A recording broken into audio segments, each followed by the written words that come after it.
we are back again with the last and final session of this chapter, chemical reactions and equations.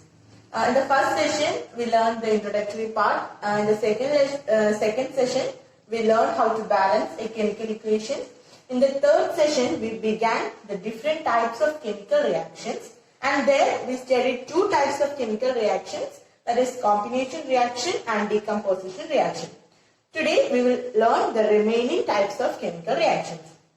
So the next or the third type of chemical reaction is displacement reaction. Before going to the reaction, let's have an activity. So in the activity, take two test tubes and fill 10 ml copper sulfate solution in each of the test tubes and mark them A and B. And then take two iron nails and take one of them and tie it with thread and dip it into test tube number B and keep it aside for 20 minutes. After 20 minutes, take this test tube number B and take this iron nail out from it. So after the reaction, we will observe test tube B.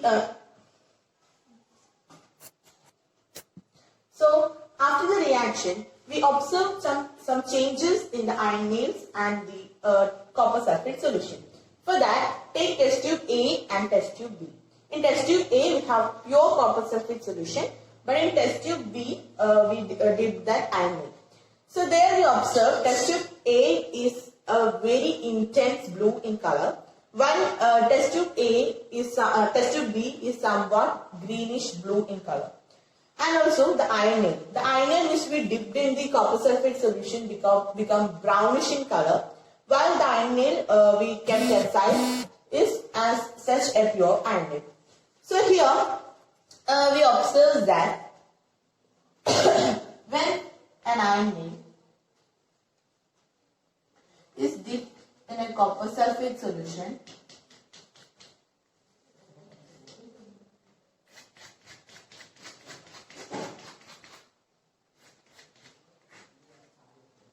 we get the iron nail, but it is brownish in color and the test tube has become a light blue or greenish blue. The color of the copper sulfate solution fades out. This reaction is a displacement reaction. Now let's write the chemical equation. That is iron nail when dipped in copper sulfate solution, we get a greenish blue in color. That is, the color of the copper sulfate solution fades out because of the formation of iron sulfate. This compound is iron sulfate, which is greenish blue in color.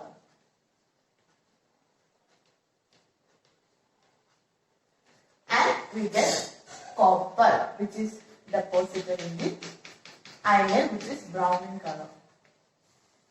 So this is the reaction. Iron when reacts with copper sulfate, we get iron sulfate and copper. Here, in this double displacement reaction, more reactive iron displaces the less reactive metal from its compound and form the salt of that compound. That is, here iron is more reactive, it displaces the less reactive copper from copper sulfate solution and form iron sulfate and it releases copper. So this means in a displacement reaction, a more reactive metal displaces the less reactive metal from its compound and form the salt of that compound and releases the free non-reactive metal. Then we have reactivity. So in what basis is this reactivity of metals decided?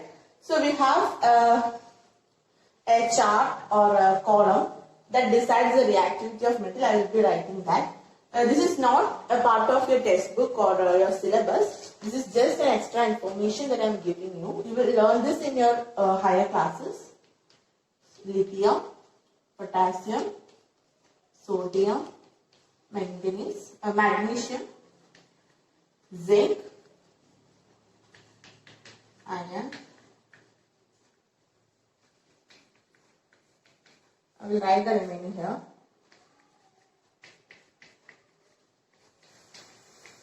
So, lithium, potassium, sodium, magnesium, zinc, iron, lead. This is the hydrogen, standard hydrogen electrode. We will learn this in higher classes. And copper, silver and gold. So here, this is in the reaction, this is in the order of decreasing reactivity. That is, lithium is the most reactive and gold is the less reactive. So here we can see iron is here and copper is here. So iron is more reactive than copper. So we can write some more examples looking into this series. That is, zinc. Zinc is above copper. So zinc reacts with copper sulfate and form zinc sulfate plus copper. But we can't displace zinc from copper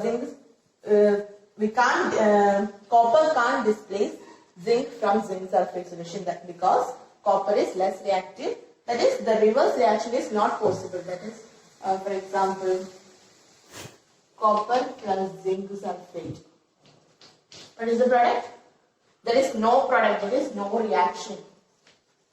This reaction does not take place because copper is less reactive and zinc is more reactive. A less reactive metal cannot displace a more reactive metal. Only a more reactive metal can displace a less reactive metal from its compound. So, if we can have some more examples. Lead plus CuCl2, lead is above copper. Yes.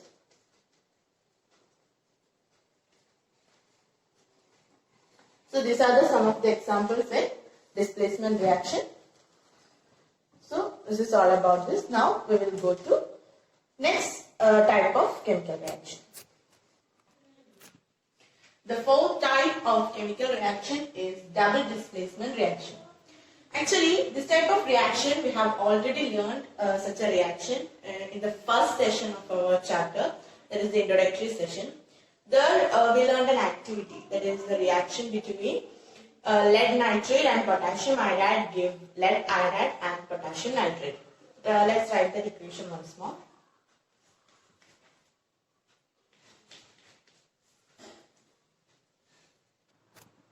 So we learned this equation before. Lead nitrate reacts with potassium iodide gives lead iodide plus potassium nitrate.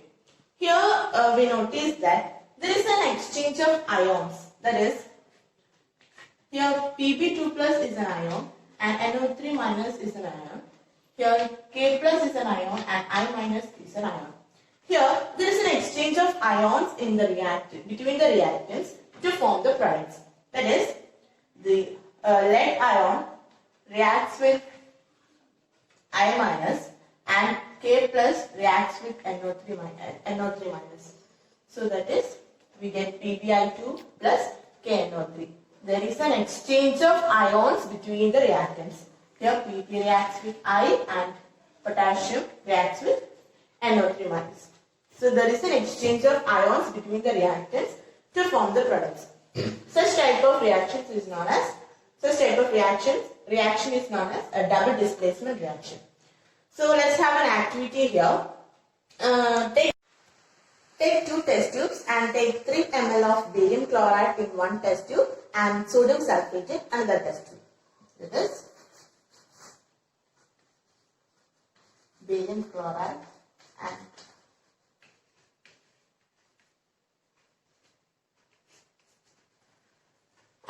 mix these test tubes together.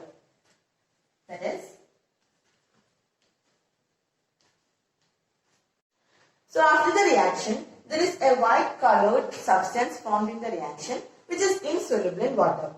Such insoluble compounds or substances formed in a reaction are known as precipitate. Here, barium sulfate is the precipitate. Any reaction that produces a precipitate is known as a precipitation reaction. So this reaction is also an example for precipitation reaction. Now let's see how this precipitate is formed. Here, the ion barium2 plus or Ba2 plus and there is Cl minus, Na plus and SO4 2 minus. Here the ions Ba2 plus reacts with SO4 2 minus and Na plus reacts with Cl minus. That is Ba2 plus SO4 2 minus gives BaSO4, the precipitate, and Na plus Cl forms sodium chloride which remains in the solution. So this is the double displacement reaction. There is an exchange of ions between the reactants, and such a reaction is known as a double displacement reaction. So this is all about double displacement reaction. Now we will move on to another category of chemical reactions. The next type of chemical reaction is oxidation and reduction reactions. Even here we have an activity. Take a china dish and add 1 gram of copper powder and heat it using a wire gas. And after heating, this is the china dish. We are heating it with a wire gas. Here we have the copper powder. After heating, we observe a black color coating above the copper powder. There is a black color coating above the copper powder. Actually, during the reaction, copper reacts with oxygen and form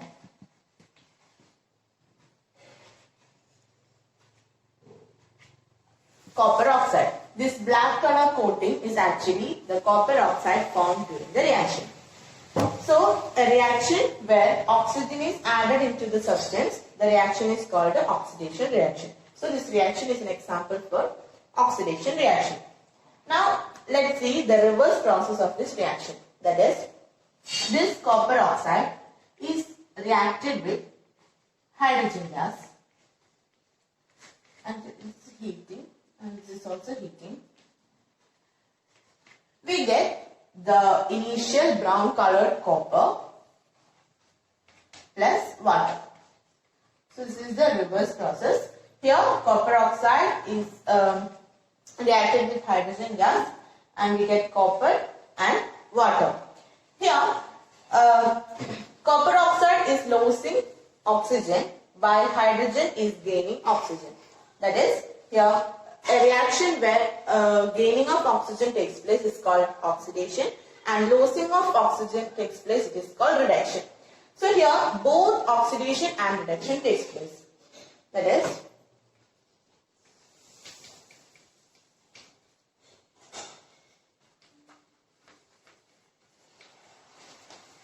this is the reduction reaction because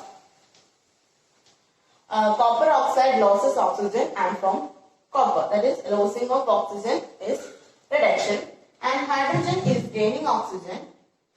That is, it's an oxidation reaction. When both reduction and oxidation takes place in a single reaction, such type of reaction is known as a redox reaction. So this reaction is an example for redox reaction, while this is an example for oxidation only. Here no reduction is taking place. So friends, now let's discuss some more reactions, some more examples of redox reactions. Okay. One example is zinc oxide reacts with carbon and form zinc plus carbon monoxide. Here zinc oxide loses oxygen and forms zinc. It is a reduction reaction. Here carbon gains oxygen and forms carbon monoxide. This is an oxidation reaction. So when both oxidation and reduction occurs in a reaction, it is a redox reaction. First one. Second one, MnO2 plus HCl gives MnCl2 plus H2O plus Cl2. We have to balance it. 2, 4, 2, 2, yeah.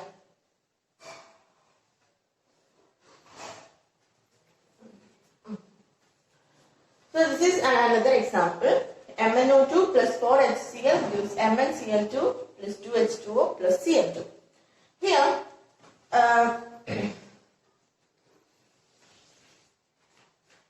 HCl is converted into Cl2. I am saying this reaction is an oxidation reaction. And here MnO2 is converted into MnCl2. I am saying this is a reduction. So let's discuss why this is so.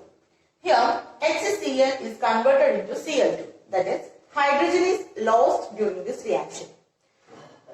Hence we can conclude in a reaction where there is a gain in oxygen or loss in hydrogen, it is called an oxidation reaction. Here hydrogen is lost during the reaction, so it is an oxidation reaction. A gain in oxygen or loss in hydrogen is termed to be as an oxidation reaction. Similarly, a reduction reaction is where there is gain in hydrogen while loss in oxygen. Here it's a normal reaction. Here MnO2 is converted into MnCl2. That is, oxygen is lost during the reaction. So it is a reduction reaction. That is a reaction where hydrogen is gained or oxygen is lost. It is a reduction reaction. So this is all about redox reaction. Next, we are going to discuss a somewhat different part, that is the effects of oxidation reaction in our daily life. We learned what is an oxidation reaction. So now we will discuss its effects in our daily life.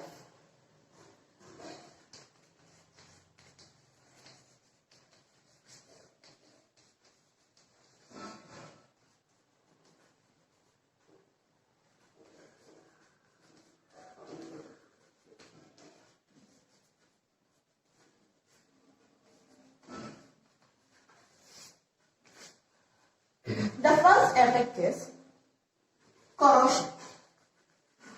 You might have learned what a corrosion is. When you buy a new iron object, it is very shiny in appearance. But keep this object aside or outside your house for some days or some weeks.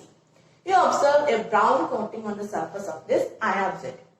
Actually, this process is called rusting of iron.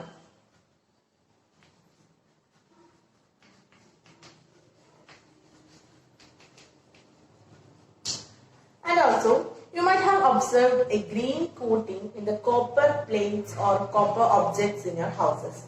And also, a black coating in the silver metals or ornaments that you have. All these are examples of corrosion.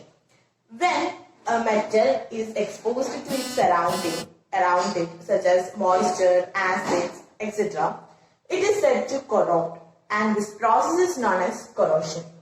Example, rusting of iron, black coating on silver,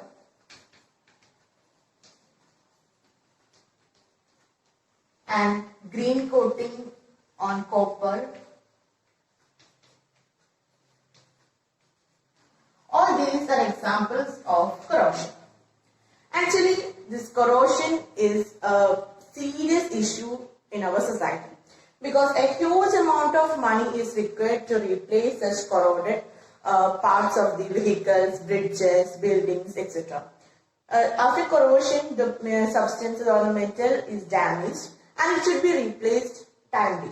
And this requires a huge amount of money, and therefore corrosion is a serious problem. Another effect of oxidation reaction in our daily life is rancidity. Have you ever noticed this rancidity? When you keep the food items containing fat or oil aside for some time, its smell and taste changes. That is, the fat and oil present in this food item is oxidized. Oxidation reaction is oxidized, and this process is known as rancidity. The food items that contain fat or oil become rancid, that is, the taste and smell of this food item changes. So, For this, that is for preventing this oxidation of this fat and oil, they are adding antioxidants. Antioxidants are substances that prevent rancidity or oxidation of food items. So, antioxidants. Do you know any examples for antioxidants? Of course, a most familiar example of antioxidant is when you buy a packet of chips.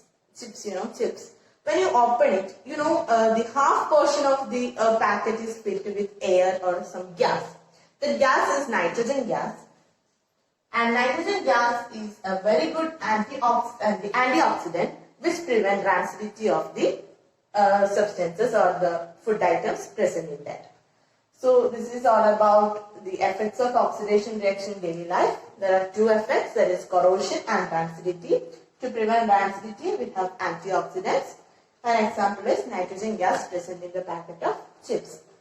So this is all about the topic, and this is all about the whole lesson. So now let's summarize the chapter, the whole chapter. The first session we learned the introduction of the chapter. We learned the characteristics of a chemical reaction. 4 characteristics, go through it, and then we learned how to balance a chemical equation. And the third one, we started the different types of chemical reactions, and we learned 4 types of chemical reactions: combination reaction, decomposition reaction, displacement reaction, double displacement reaction, and oxidation reaction. 5 types. And then we have learned effects of oxidation reaction in daily life. 2 topics, corrosion and rancidity. So this is all about our chapter and all about our session. So thank you. Thank you for cooperating. Thank you.